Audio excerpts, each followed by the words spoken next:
తెలంగాణలో రేవంత్ రెడ్డి గారు Hydraa project start చేశారు. నాగార్జున గారి కన్వెన్షన్ కూడా విరుద్ధంగా ఉంది, చెరువు FTL రేంజ్ లో ఉందని చెప్పేసి కూల్చేయడం జరిగింది. అయితే ఈ చట్టం అందరికీ సమానంగా వర్తిస్తుందా, కొందరికే వర్తిస్తుందా అనేది చూడాలి మనం. చంద్రబాబు నాయుడు గారు 2003లో ముఖ్యమంత్రిగా ఉన్నప్పుడు IMG సంస్థకి 850 ఎకరాలు ఇచ్చారు. దాంట్లో ఇంతవరకు ఎటువంటి కన్స్ట్రక్షన్ జరగలేదు. మరి దాని జోలికి ఇంతవరకు ఎందుకు పోలేదు? రేవంత్ రెడ్డి గారు కేవలం కొంతమంది మీద కక్షపూరితంగా కాంగ్రెస్ ఇంత ఫాస్ట్ గా నాగార్జున దగ్గర గారికి రావడానికి కారణం ఇవాళ నాగార్జున గారు చేశారంటారు కదా, రేపు కాంగ్రెస్ పార్టీ నాయకులు ధ్వంసం చేశారనుకోండి, అప్పుడు ఈ మాట అనడానికి లేదు.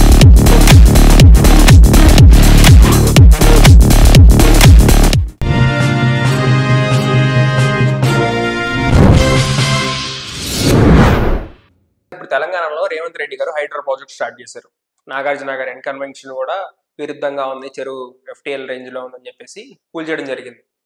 దీనిలో CBN గారి హస్తం ఉంటారు, ఉంది అంటారు.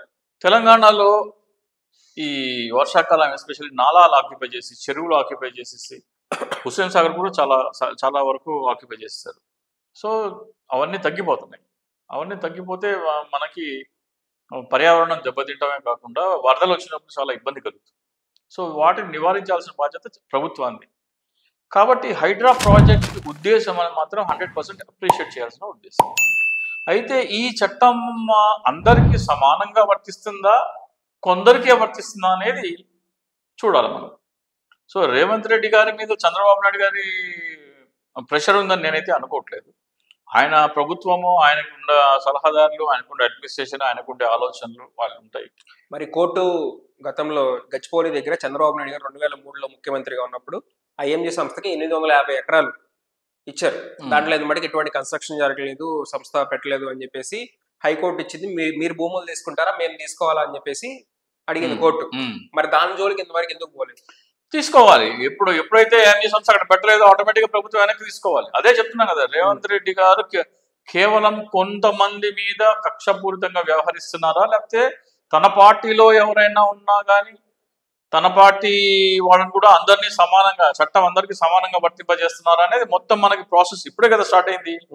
మొత్తం ఒక 5-6 నెలలు అయిపోయిన తర్వాత రివ్యూ చేస్తే కాంగ్రెస్ ఇంత ఫాస్ట్ గా నాగార్జున దగ్గర గారికి రావడానికి కారణం ఇప్పుడే స్టార్ట్ చేశారు.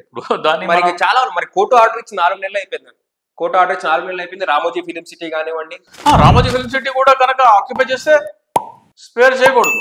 ఇప్పుడు ఆర్ట్స్ కాలేజ్ జామిస్మన్ అనే ఒక రైల్వే స్టేషన్ ఉంది. ఆ రైల్వే స్టేషన్ ఫ్లైఓవర్ కింద వన్ సైడ్ మొత్తం ఆక్యుపై చేశారు. ఈ ఆర్ట్స్ కాలేజ్ కి జామిస్మన్యాకి మధ్యలో ఉన్న రైల్వే ట్రాక్ ఎమ్మటే మొత్తం గుడిసెలు వేసేసుకున్నారు. అటువంటి కూడా ఎంకరేజ్మెంట్స్ కూడా తొలగించాలి. మంచి బ్రహ్మాండమైన రోడ్డు కింద సగం ఆక్యుపై చేశారు, సగమే రోడ్డు ఉంది ఇప్పుడు. సో అటువంటివి కూడా మరి హైడ్రా టేకప్ చేయాలి. కేవలం చెరువులు, కుంటల ఆక్యుపేషన్ కాకుండా ఇల్లీగల్ ఆక్యుపేషన్ ఎక్కడున్నా కానీ దాటిని తొలగించే దిశగా వాళ్ళు చర్యలు తీసుకోవాలి. ఇవాళ నాగార్జున గారు చేశారంటున్నారు కదా, రేపు కాంగ్రెస్ పార్టీ నాయకులు ధ్వంసం చేశారనుకోండి, అప్పుడు ఈ మాట అనడానికి లేదు. చంద్రబాబు నాయుడు గారు అనడానికి లేదు, రేవంత్ రెడ్డి గారిని అనడానికి లేదు. కాంగ్రెస్ నాయకుల ఆస్తులు కూడా మేము ధ్వంసం చేస్తున్నాం అన్నప్పుడు ఇంకా దాన్ని మనం అప్రిషియేట్ చేయాలి.